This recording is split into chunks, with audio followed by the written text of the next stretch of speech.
Praise the Lord. Ayan, nandito po tayo sa Paraiso Street.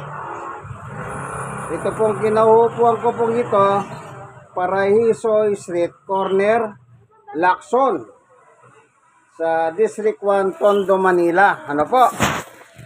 Ayan. Kung dadaretso ka rito, makakarating ka sa Talipapa, sa may M. Rojas Public Market. Ayan. Si Ate Aso nagluluto. Ayan, oh. Nagluluto ng tanghalian. Ayan. At saka, ano po, ayan, naglalaba. Ayan. Ito naman po, yan, yung may naglalakad. Diyan po yung Lacson. Lacson Street. Ano po? Dito po tayo sa Paraiso. Ano po? District 1 ng Tondo. Barangay 104. Ang nakakasakop po dito, 104. Ano po? Ayan. Ang ating pag-aaralan ngayon, siyempre, yun nasa Biblia. Ang ginagamit ko po, Magandang Balita Biblia, Catholic Edition. Ano po? Na kung saan, ito pong Bibliang ito ay pinamigay po o pinamimigay sa mga preso, sa mga eskwela, sa mga hotel. Yan, na pinamimigay po para meron silang nababasang Bible. Panginoon Diyos, samahan mo po kami ng aming pag-aaral sa umagang ito o sa araw ng ito. Samahan mo kami ng iyong Santong Espiritu, buksan ng mga puso at isip ng bawat isa upang sa ganun po, pagkinabangan namin ang iyong salita, sapagkat ang iyong salita tunay nga pong mapapanaligan namin. Salamat po aming Diyos sa ngalan ni Jesus. Amen. Dito sa Bible, meron pong nakalagay. Ito po, basahin natin nyo sa libro ng Awit. Ano po nakalagay dito? Ang nakalagay dito, ito po. Nahanap ko lang po, alam niyo naman, wala tayong outline o kodiko. Ito po,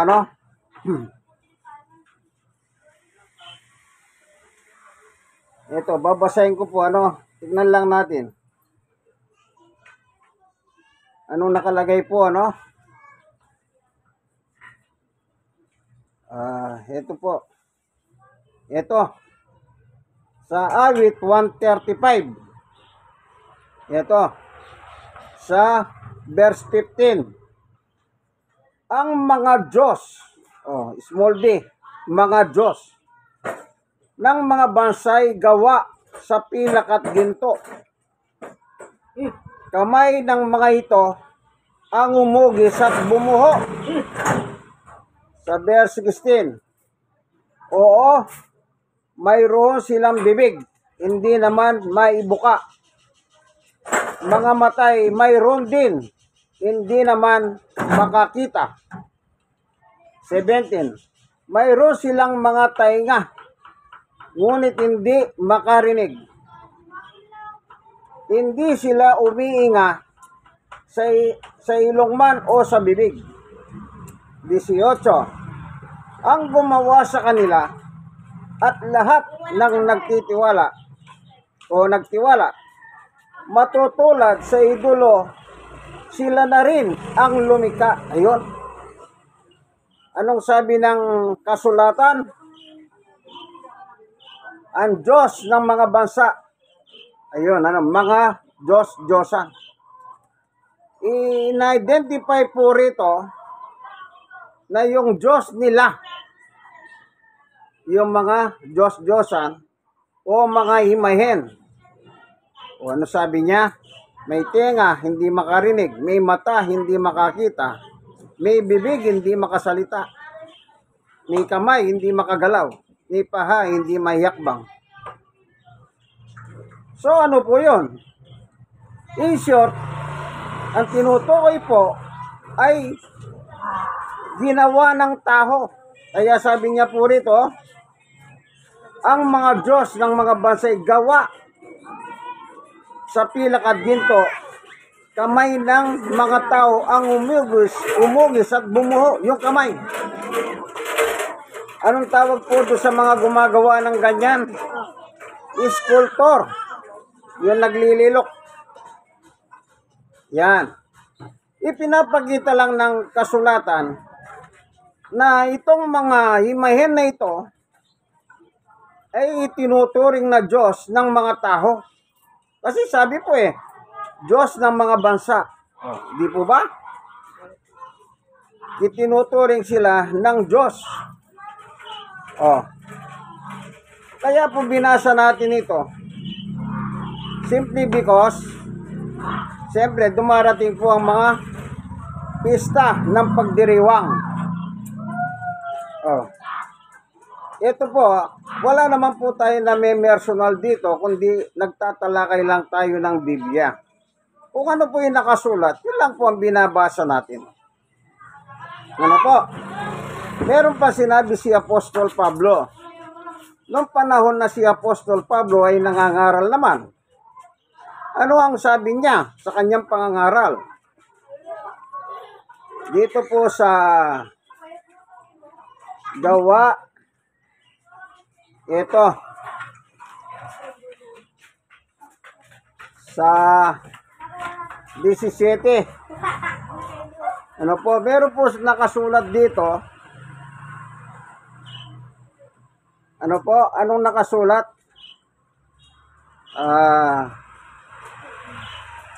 Dito po sa Gawa 17:29. Ang sabi ni Pablo, sapagkat tayo mga anak ng Diyos, huwag nating akalain na ang pagka-Diyos ay may lalarawan ng ginto o pilak o ng bato na pawang lika ng isip at gawa ng kamay ng tao. Yung sinabi sa ahawit, dala po ni Pablo. Ano po? Huwag daw nating akalain ng pagka-Diyos ay may lalarawan natin sa, anong nakalagay po rito? Gawa sa ginto, pilak o bato. Yan ang sinabi ni Pablo noong panahon na siya ay nangangaral at napapunta po siya sa dako ng Atenas. Sa Atenas. Sabi sa 16, abang sinasila sa Timoteo, iniintay si Pablo sa Atenas. Ayun. Napansin niyang puno ng mga Diyos-Diyosan ang lungsod. Kaya't nabagabag ang kanyang espiritu. Ano sabi po? Yung palang Atenas, puno ng mga Diyos-Diyosan. Ano yung mga Diyos-Diyosan? Yun po yung binasa natin sa verse 29. Nagawa ng kamay ng tao. Yun pala yung tinatawag niyang Diyos-Diyosan. Hindi po ako may sabi niya na. Binabasa ko lang ang sulat ni Pablo. Si Pablo ang nagsasalita dyan. Kahit sa hawit nakalagay, gawa ng kamay ng tao. Ibig sabihin, gawa lang, gawa. Ginawa. Pwede mo bang dasalin yung ginawa ng tao? Sabi nga, hindi naman nakakarinig, may tinga. Makakasagot ba yun? Ginawa lang. Baka sakali, magpunta ka sa circus, yung puppet, yung ginaganyan, nagsasalita. Pero ang totoo nagsasalita doon, yung amo. Magaling lang silang magsalita na hindi na nabubuksan yung bibig. Na kung papasinin mo, para nagsasalita yung puppet nila. Ano po? Pero hindi nga po ganun Ang sabi, may kamay hindi gumagalaw. May paha hindi na ilalakad. Oh. Kahit pa paano, yung puppet, nagagalaw naman yung kamay. Pero siyempre, mayroong nagpapagalaw. Yung may amo, ginaganon po, no? Dito makikita po natin ang realidad. Alam niyo po, sa Bible, Maliit yun, oh. Maliit lang, ganun lang kalaki ang keso. sa Bible po, tinuturuan tayo ng Bible. Hiraw pantay.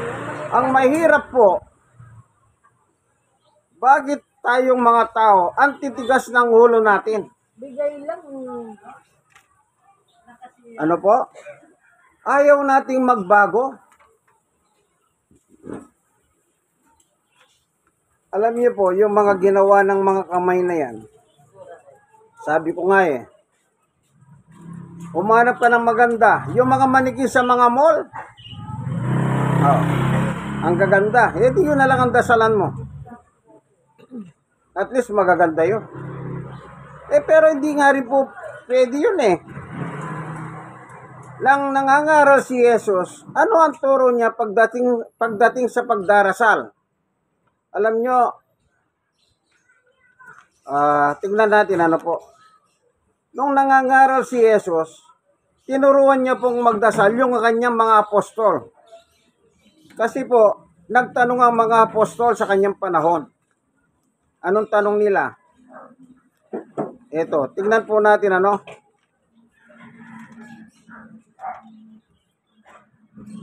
Dito sa Mateo,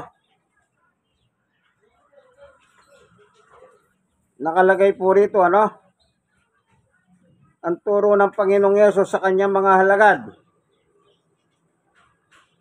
Babasahin po natin ano.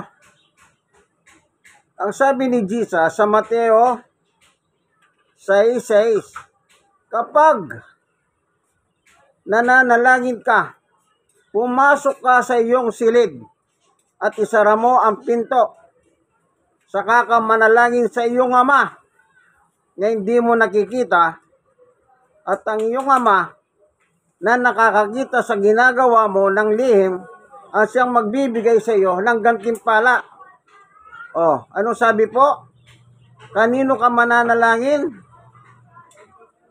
Saka ka manalangin sa iyong ama.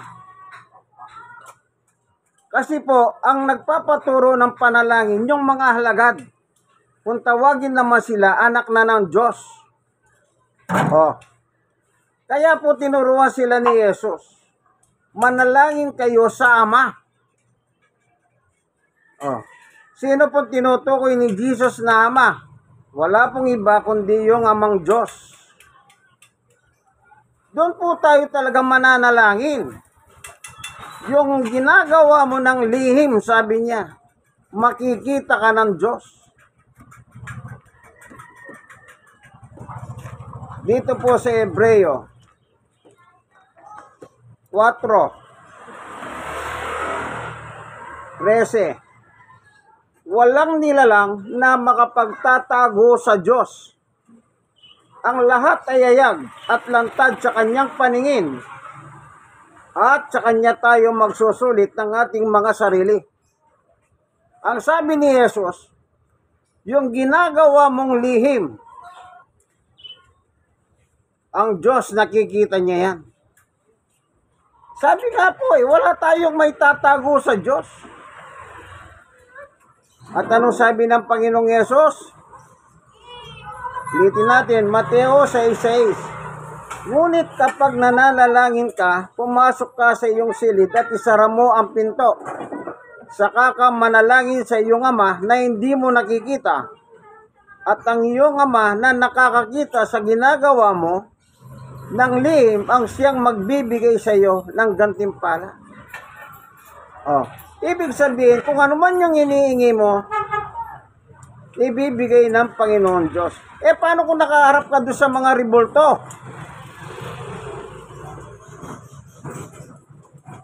Oh, sabagay, sabi nila, ibinigay naman ng Diyos ang kailangan namin. Sigurado ka ba binigay ng Diyos yon? Eh si Satanas tinatawag din Diyos eh. Eh baka si Satanas ang nagbigay sa'yo. Eh kasi si Satanas makapangyarihan din po yan. Tinatawag din siyang Diyos. Ang totoo, ang lahat ng ari-arian ng Diyos pinamimigay niya. O dito muna sa 2 Korinto. Tinawag bang Diyos si Satanas? Opo, si Pablo rin po may sabi niya. 2 Korinto 4:4. Hindi sila sumasampalataya sapagkat ang kanilang isip ay binulag ng Diyos ng kasamahan sa daigdig na ito. Diyos ng kasamahan. Si Satanas po yan. Hindi po yung Diyos na may gawa ng langit at lupa. O, ano sabi ni Pablo?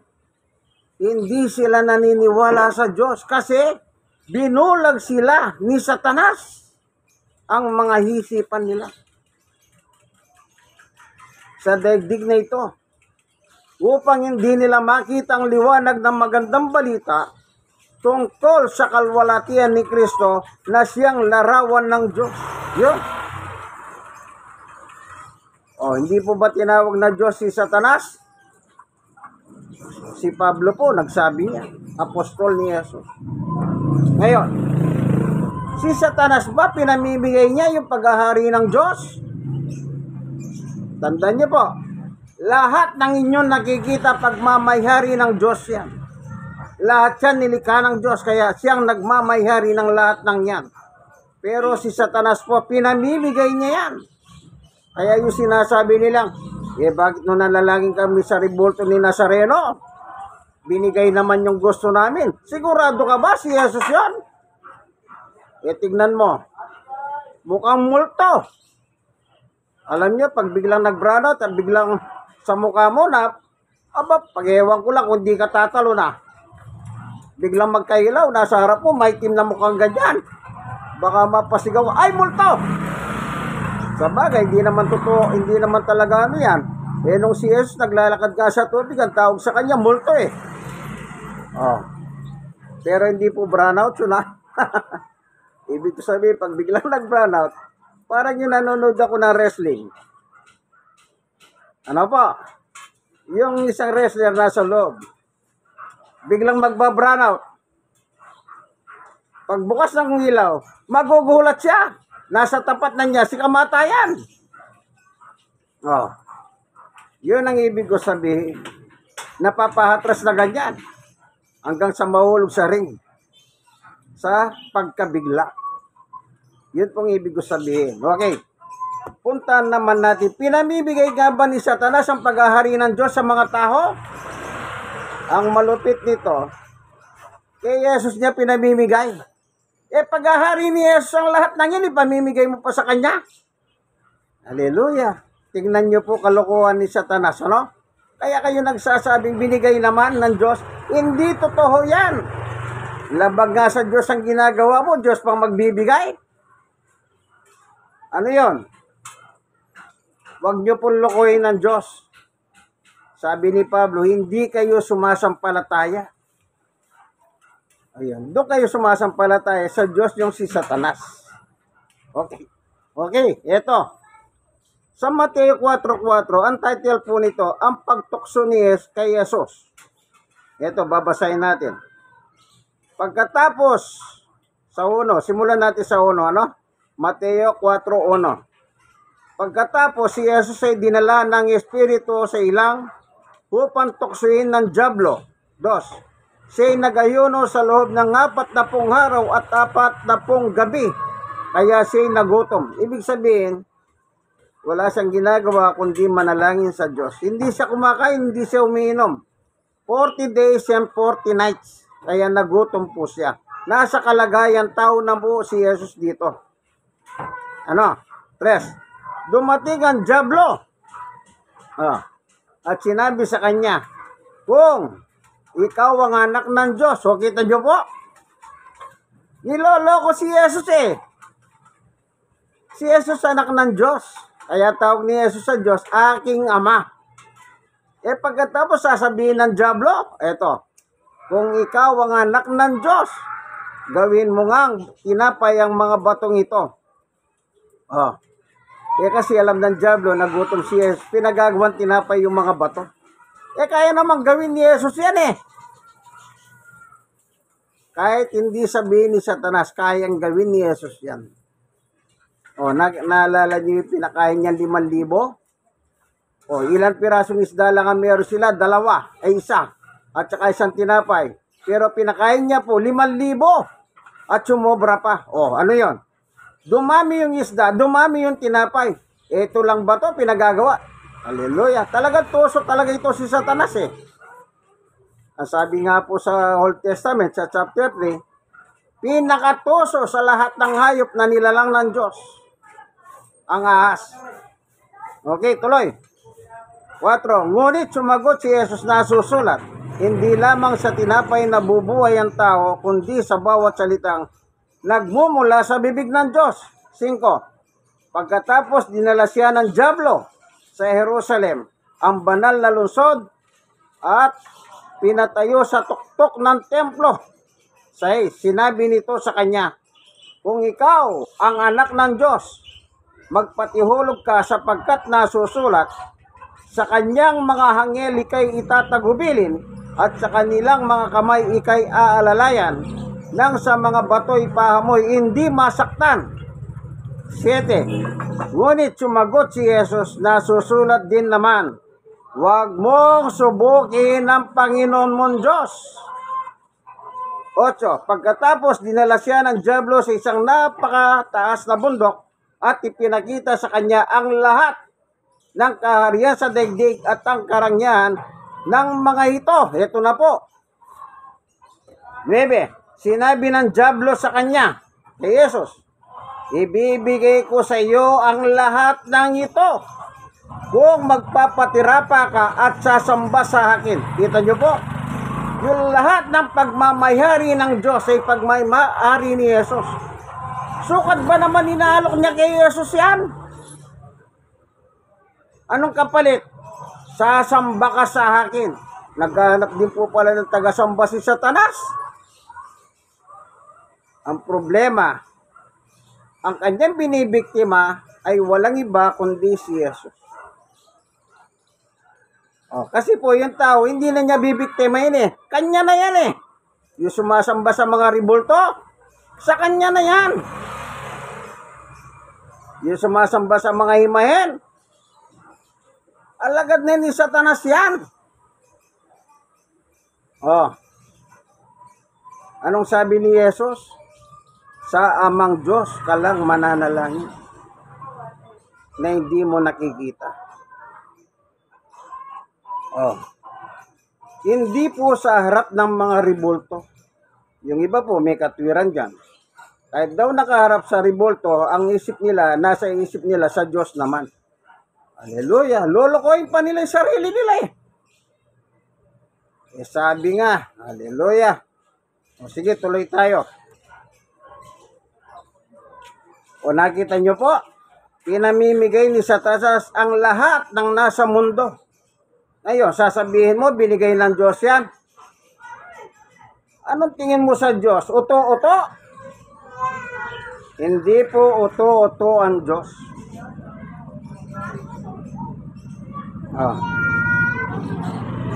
Anong nangyari? Yes, kaya sumagot si Jesus, lumayas ka, Satanas, sapagkat nasusulat, ang Panginoon mong Diyos ang dapat mong sambahin. Kita nyo po, pati si Satanas sinutusan na ni Jesus ngayon na sambahin niya ang Diyos. Kasi po sabi niya, sambahin mo ko, luuran mo ko, lahat ng nakikita mo yan, ibibigay ko sa iyo. Maloloko niya po ba si Jesus, anak ng Diyos? Gumawa lang kay Satanas, si Jesus eh. Pagkatapos, lolokoy mo pa yung gumawa sa iyo? Maangal pa si Champining Hallelujah. Maangal pa bibi. Kung hindi lang kinuha ni Jam, bibigay ko sa kanya. Ulitin natin. Yes, kaya sumagot si Jesus, lumayas ka, Satanas, sapagkat nasusulat ang Panginoon mong Diyos ang dapat mong sambahin at siya lamang ang dapat mong paglingkuran. 11. Pagkatapos iniwan na siya ng dyablo, dumating naman ang mga anghel at siya'y pinaglingkuran nila. O kita nyo po, mga anghel galing sa langit bumaba sa lupa. Pinaglingkuran po si Jesus. O, alam nyo nung pinanganak si Jesus, dumating din po yung mga anghel dito sa lupa. Nagawitan pa sila. Inawitan nila si Jesus. Joy to the world, the Lord has come. Oh, the Lord has come. Nagawitan sila. Yun namang ibang reliyon. Hindi kami naniniwala sa Pasko. Pero nakikipamasko. Nakikikain pa. Sabi nung nakausap kong Katoliko, ang sisiba, ang lakas kumain.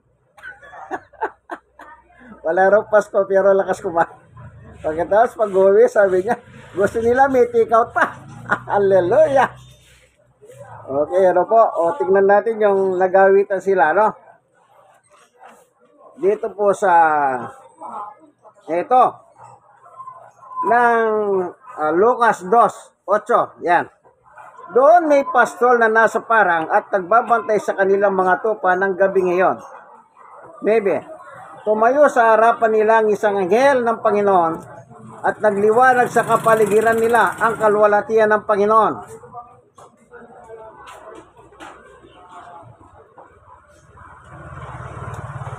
Ganon na lamang ang kanilang pagkatakot. Ngunit sinabi sa kanila ng anghel, huwag kayong matakot.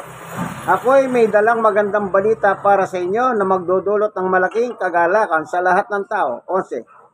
Isinilang ninyo sa inyo ngayon sa bayan ni David ang tagapagligtas, ang Kristong Panginoon. 12. Itong palatandahan, matatagpuan ninyo ang isang sanggol na nababalot ng lampin at nakahiga sa isang sabsaban. 13. Biglang lumitaw kasama ng anghel ang isang malaking hukbo ng mga anghel sa kalangitan. O, bumabayo. Anong ginawa nila? Sila'y nagpupuri sa Diyos at umaawit. Anong awit nila? Joy to the world, the Lord has come. Hindi ko po alam ang buong kanta, yun lang. Akala ko, yung entrada. Kung alam niyo kung nanonood kayo, ituloy ninyo. Joy to the world. Hindi ba napakasaya po natin kapag dumarating ang joy to the world? Kasi, nang umalis na ang mga anghel, pabalik sa langit. Saan galing yung mga anghel? Langit. Isang hukbo po silang bumaba dito sa lupa. Sinamahan nila yung anghel na nagbalita sa pagsilang ni Jesus. Kita nyo po, naggawitan sila.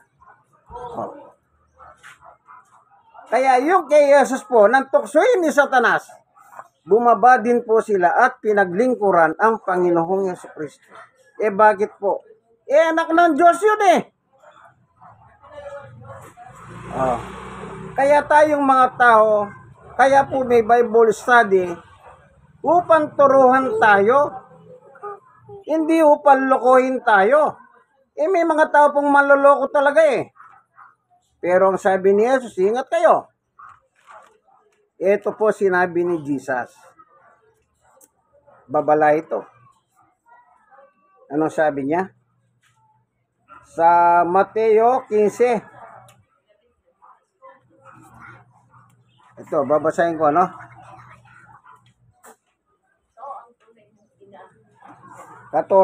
15-14.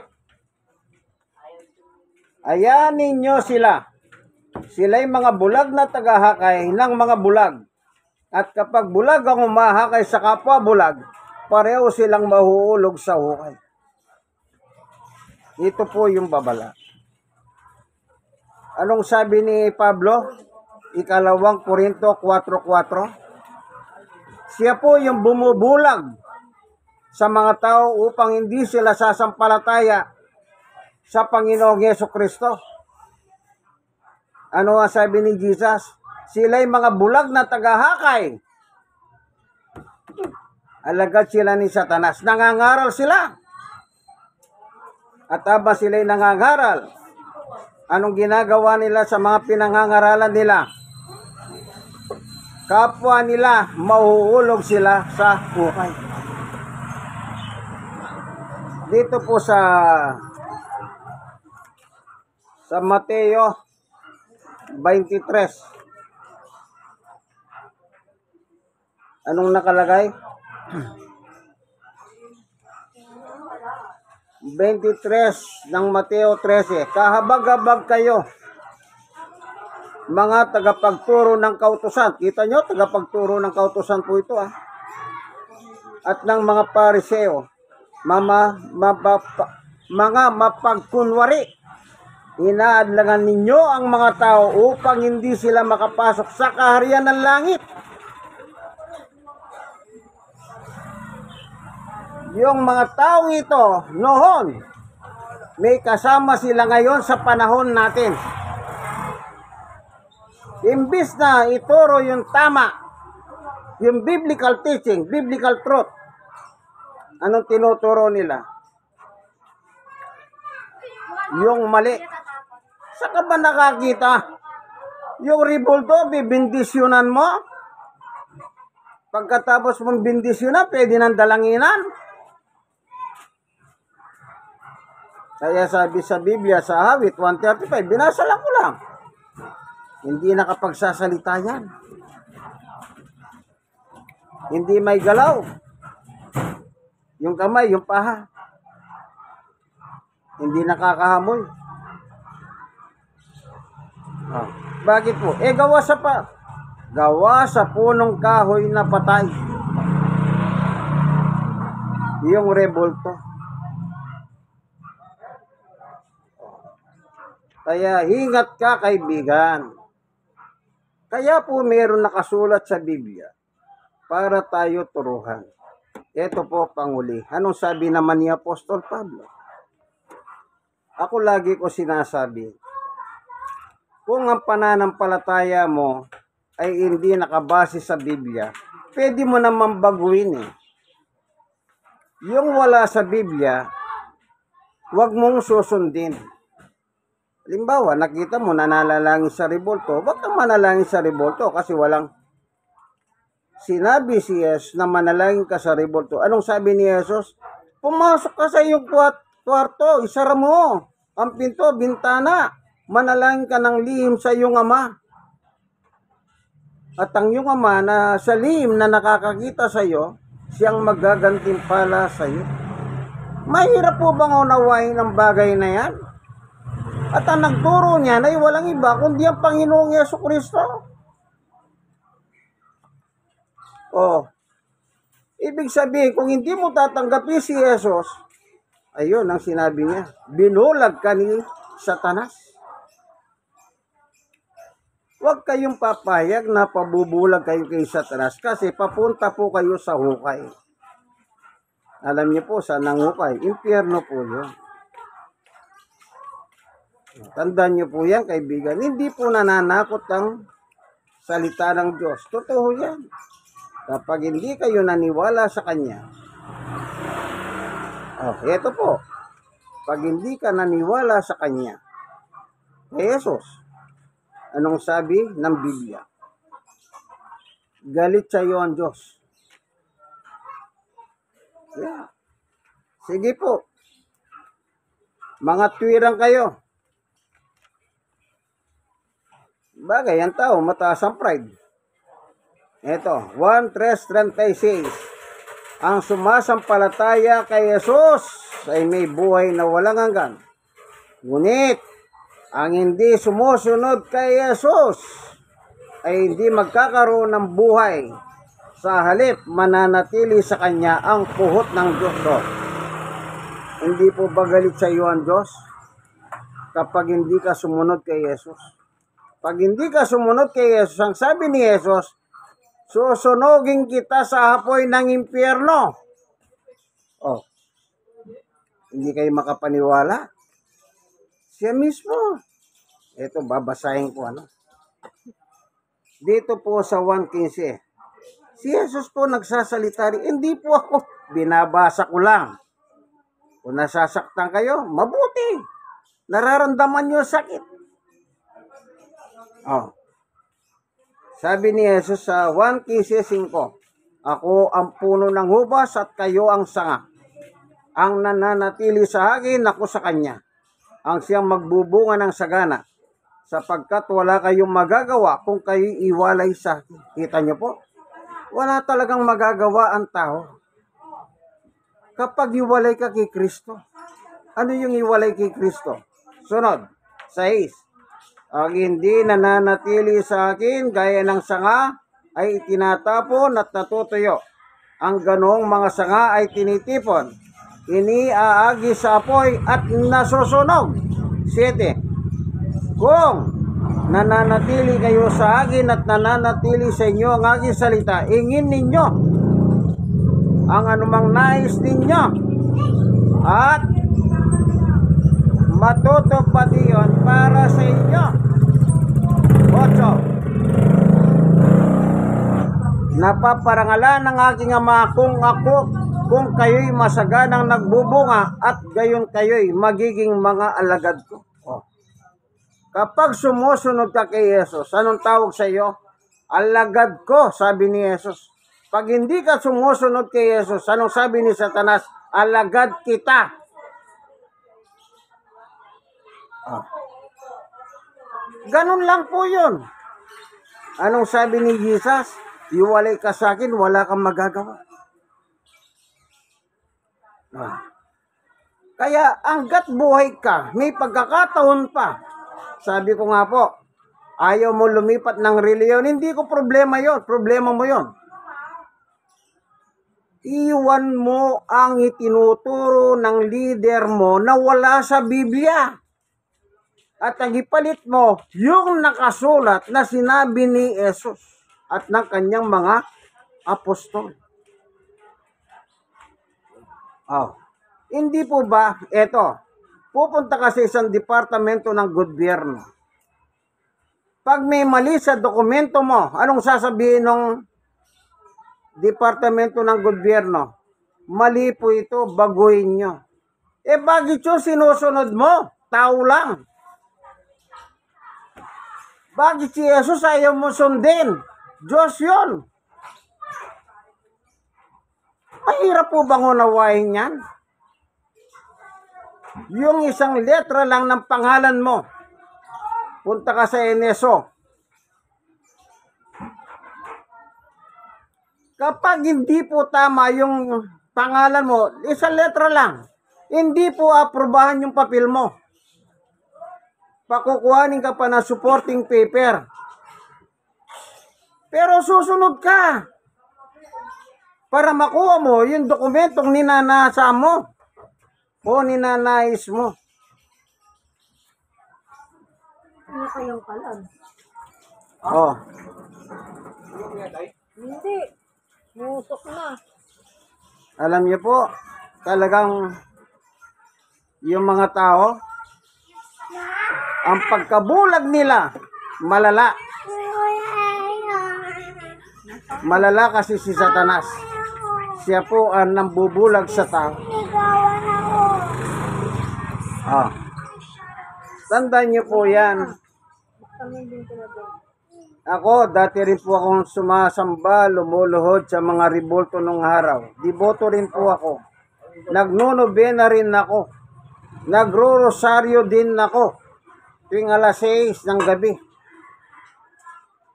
Pero nang lumaki na po ako at natuto na ako sa Biblia, nakakapakinig na akong aral sa Biblia, ang sabi ko, mali pala yung ginawa ko noon.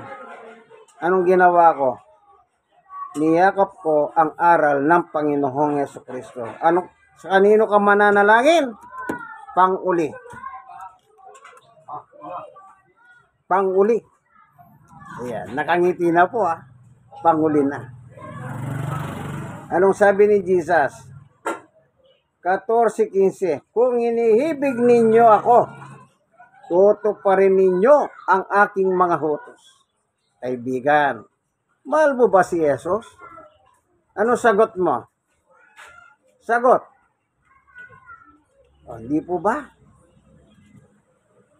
Yung iba, sabi nila, hindi ko lang mahal si Jesus.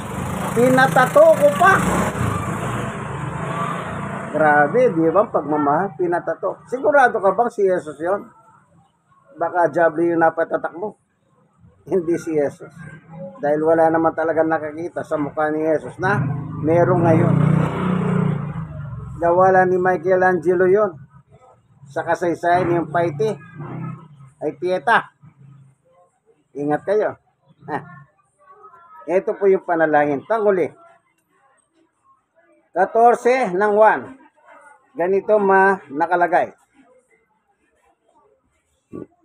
At anumang hingin ninyo sa pangalan ko ay gagawin ko upang luwalhatiin ng Ama sa pamamagitan ng anak. Kung iiling kayo ng anuman sa pangalan ko, ito'y aking gagawin. Kapag pala iiling tayo sa Diyos ng ating kailangan, gagamitin natin ang pangalan ng Panginoong Yesus. Hindi natin gagamitin ang pangalan ng mga santo at mga santa. Kasi mga tao po yan. At patay na yun. Lahat noon, yung tinatawag nila santo-santa, lahat yung patay na. Wala pong taong hindi namamatay. Lahat namamatay. Meron po silang katakdahan ng buhay. Tandaan nyo po, kanino tayo mananalangin? Sa Diyos, sa pangalan ni Jesus. Amen? Salamat, Panginoon, sa katotohanan na nireveal mo sa amin sa pagkakataon pong ito. Bilang mga tao, likas na mahina po ang aming kalagayan. Madali po kami matukso, marahuyo ng mandaraya na si Diablo. Nawa, buksan mo po ang mga puso't isip ng bawat isa nanonood ng video ito at nakikinig. Kung sila man po, yung faith nila, wala po sa Biblia, lagay mo po sa tama sapagkat ang nais mo po, lahat kami mapunta sa iyong kaharian. Salamat po at kung meron man po silang bigat na dala sa buhay, iyong paghahanin sila. Kung meron po silang iba't ibang karamdaman, iyong pagalingin po sila. Salamat po, Diyos, sa ngalan ni Jesus. Amen. Minsan pa, ito po ang inyong kaibigan kay Jesus, Brother Manny Bautista. Nasa programa po tayo, ang katotohanan. Ang tunay na pagbubunyag ng katotohanan o salita ng Diyos ayon sa Biblia. Ano po? Kaibigan, alam mo na yan. Like and share. Tayo po na-share. Ganon din po. Like and share po kayo. Share lang po. Malay ninyo, makatulong po kayo. Ang ating pong pinapaksa ay biblical truth. Ang ginagamit ko pong Biblia ay Magandang Balita Biblia, Catholic Edition. Ano po? Pinamimigay ng simbahang Katoliko sa mga preso, mga hotel at mga eskwelahan. Ano po? Hanggang dito na lamang po ang ating munting video. God bless us all. God is good. All the time. All the time. God is good. Amen.